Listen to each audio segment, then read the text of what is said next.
Well, hey folks, how y'all doing? And oh man, welcome back, Land of Grills.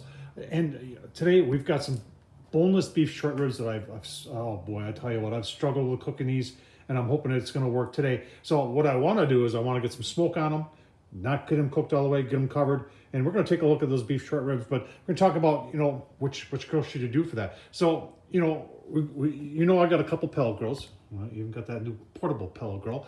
But when it comes to pellet grills, folks. Face it, it's medium to light smoke. I want to get something pretty heavy on there because like I said, these things they vary in width from here to here and size, and oh my gosh, it's just a nightmare. Got them on sale. So one of those could be this Masterbuilt Gravity Series 560. Another one could be a kettle. And I'm thinking, since I haven't cooked on a kettle for a while, that I owe you folks a kettle cook. So I'll tell you what, this one. Or this one. Or what about the Sloan Sear too? Oh my God, too many choices. I'll tell you what. Why don't you go take a look at those ribs, and then I'll choose which one we're gonna cook on. Decisions. All right, there's our boneless beef short ribs. I tell you, it ain't nothing pretty there. These were on sale at the grocery store, and they're very little marbling. There's all different sizes in there. This is going to be difficult to do. So I started last night by putting them all in a Ziploc bag and added some low sodium beef broth to it. And then put a little bit of this Cosmo Q's dry rub. This Texas beef is, if you can get a hold of this stuff, it's really, really nice. So I let that go overnight. Dumped all the juice out of the bag this morning. Left them in there to continue a little bit of marinade for like 4 hours. And then I've pulled them off now. Gave them a little bit more of this dry rub from Texas beef from Cosmo Q's. And now they're going to go on the grill. Now, the theory is I don't want to cook these all the way through on the grill. I just want to get some smoke into them. Then I'm going to put them in a pan with some red taters and some carrots, cover it, and then hopefully that'll get this really nice and tender. All right, yeah, there's my choice for today. This is the Weber. This is a 2011. They made these for 2 years. It's a Platinum One Touch. Very unique grill. I really love the design. I love the way it looks. And it's a normal Weber kettle has the vent off to the side, where this one is in the middle along with some of the other ones. But I've done some mods to it, and let's take a look at those mods before we get her fired up. All right, so new for 2020 was this Weber One Touch Premium that's got a couple of very unique things about it. Number one, it's got a hinge. It's got a really cool hinge on it.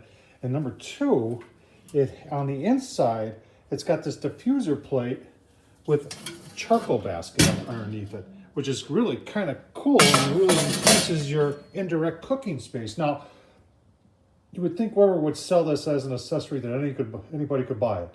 And the answer is no, they don't. So what I've done on the other grill is I've made my own, and I've done a video showing how to do that, and I'll leave the link down below. Let's take a look at that. All right, so my homemade diffuser plate is two 18-inch aluminum pizza pans that I've sandwiched with a diffuser from a grill called an Old Smoky that you can get. And in the video, I show you where you can get all this and how easy it is to make all stainless steel hardware.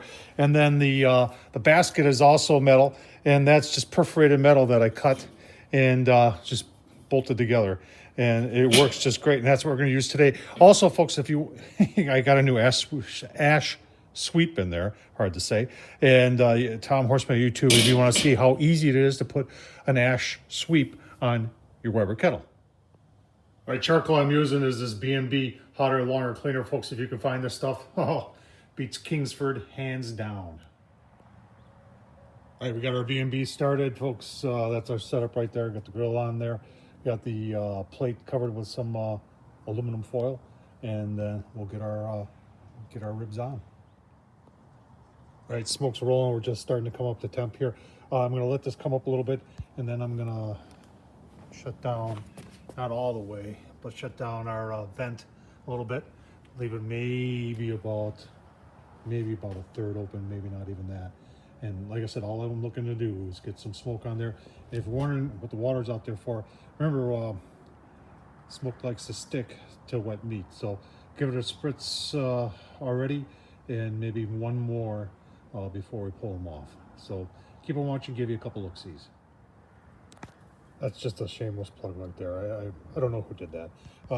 Anyway, 30 minutes in, and I have dialed back the bottom vent and dialed back the top vent a little bit, and you can see we're right, just below 200, which is perfect. So, I've got the B&B on there, plus there's 3 chunks of hickory. That's probably what you're seeing mostly right now. And we're gonna, like I said, we're not gonna cook these all the way, but I want to get some nice smoke into them, and then I'm gonna combine them in the pan with some taters and carrots, and we'll see how that goes. All right, folks, so after about 2 hours, got some nice smoke on there. Now I've got a bed of red potatoes cut in half, and some carrots, a little bit of that low sodium beef broth in the bottom there, a little coarse pepper, and some coarse salt. Cover this, we're gonna put it back on and turn the temp up. All right, folks, all I really wanted to show you here is I got the bottom vent wide open, just throttle back on the top vent a little bit. I want to try and keep it around that 350 mark, and that's where we're at. So give you a look-see once everything is done and ready to be eaten. All right, we just took the aluminum foil off 2 forks. Let's see how we're doing here. Pulling a little bit, okay. Let's take a look-see. Got a nice smoke ring going on there off the Weber. Oh.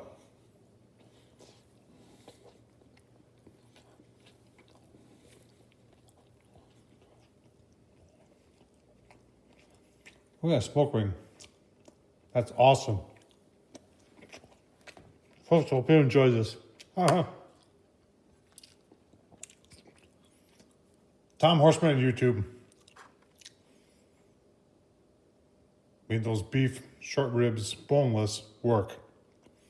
Hope you enjoyed this. Leave a comment. Thanks for watching.